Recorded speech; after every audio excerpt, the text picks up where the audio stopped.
Hello, dear friends. It's good to be here with you again. There's something I've been reflecting on lately. How small things, quiet things, can grow into something large. A single drop becomes a flood. A passing thought becomes a pattern. A seed becomes a tree. And fear, too, begins as a seed. Tiny, subtle, easy to overlook. But if fed, it grows. Today, let's explore how fear takes root in the mind, and how Buddhist wisdom helps us meet it with awareness and gentleness, so we don't have to let it grow. I've watched fear take root in my own life, quietly at first, then all at once. But I've also learned that with the right attention, it doesn't have to bloom. To understand how fear grows, we must begin where it begins. Not as a storm, but as a single thought. Fear rarely arrives in full form. It begins as a whisper. What if they don't like me? What if I fail? What if something goes wrong? It's just a thought. But one we believe, one we follow. And the more attention we give it, the more it grows roots. Buddhism teaches that the mind is like a field. Whatever you plant and water and tend to will grow. If we dwell in fear-based thoughts, they start to shape our perception. We no longer see clearly. We see through the lens of fear. Recognizing the first thought, gently, is how we begin to choose differently.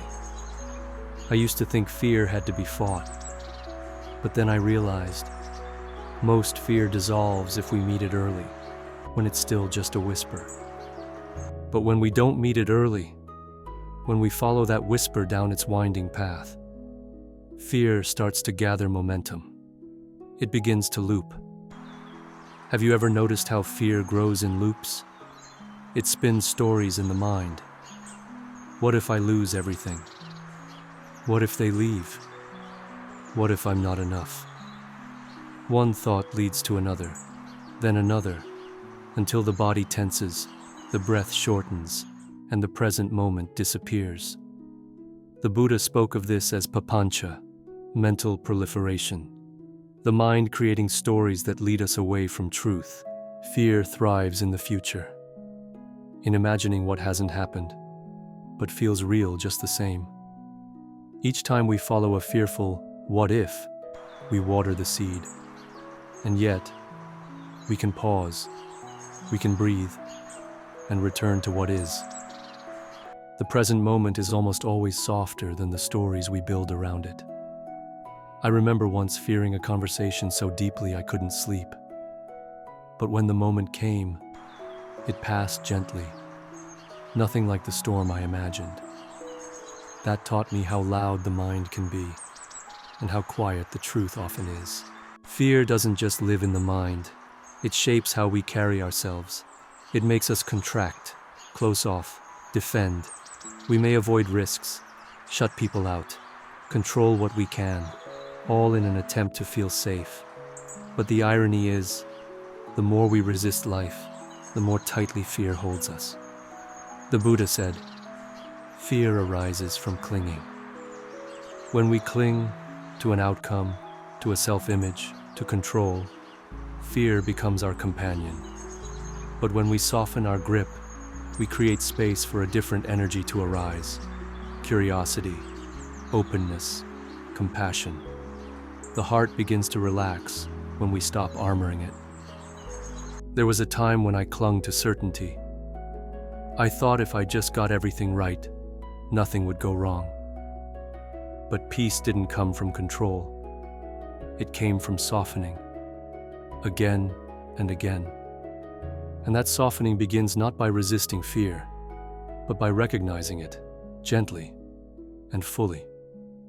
So how do we stop fear from growing? We don't fight it. We don't suppress it. We meet it. With mindfulness, we learn to say, fear is here. Just those 3 words can change the relationship. When fear is named, it is no longer hidden.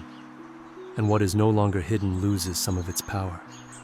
Sit with the fear. Feel it in the body. Is it a tightness, a heat, a pressure? Breathe with it. Be kind to it. Watch it rise and pass. Fear, like all things, is impermanent. You don't have to believe every fearful thought. You just have to notice it and let it go. I still whisper, fear is here when it visits me. That one phrase reminds me I don't have to be fearless, just present. And from that presence comes a powerful choice, not whether fear arises, but whether we feed it. The Buddha once taught, what you frequently think about, that you become. So the question is not just, what do I fear, but what am I feeding? Are you feeding fear, or are you feeding peace? Are you watering the thoughts of failure, or the seeds of faith? Each moment is a turning point, a chance to shift attention, from fear to presence, from worry to wisdom. You might say to yourself, I choose not to water fear today. I choose to plant something softer. I still have days when fear arises, but I've learned I can bow to it and still choose peace. That choice, made again and again, is what changed me. So when fear shows up again, and it will, remember, you are not powerless. You are the gardener, and you decide what takes root. Fear is a seed. It may land in the soil of your mind, but you don't have to let it grow. You can pause, breathe, and return to what is true, what is here, what is gentle. You are not your fear. You are the one who sees it. And in seeing it clearly, you begin to free yourself from it. Fear once shaped much of my inner world. But over time, I learned this. The seed may land, but I choose what I water. If this teaching supported you, I invite you to like this video, subscribe to the channel, and share your reflections in the comments below. Until next time, be kind to your mind and patient with your fear.